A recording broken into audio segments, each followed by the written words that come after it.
sooner or later you are going to have to acknowledge the fact that when you start the story, nobody in the audience knows who the characters are, so you have to tell us who they are.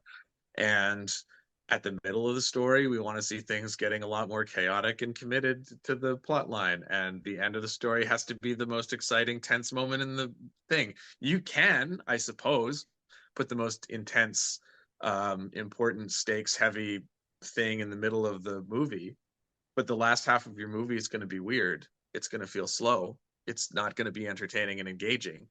So, I don't know what to tell you. Now, that doesn't mean like the big battle scene has to be at the end. The big fight, it doesn't. How much do I want to spoil? I don't think this is a spoiler.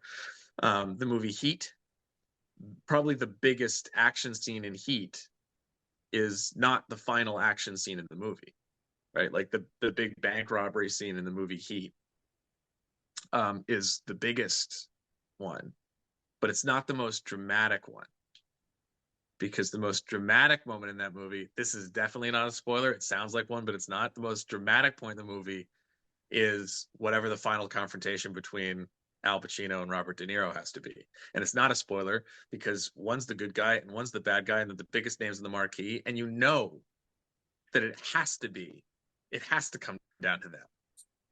I haven't given away what they're doing or how they go about it or what the climax is. That would be spoilers. But for goodness sakes, if Al Pacino and Robert De Niro are the good guy and the bad guy, we all know that has to be the final scene in the movie.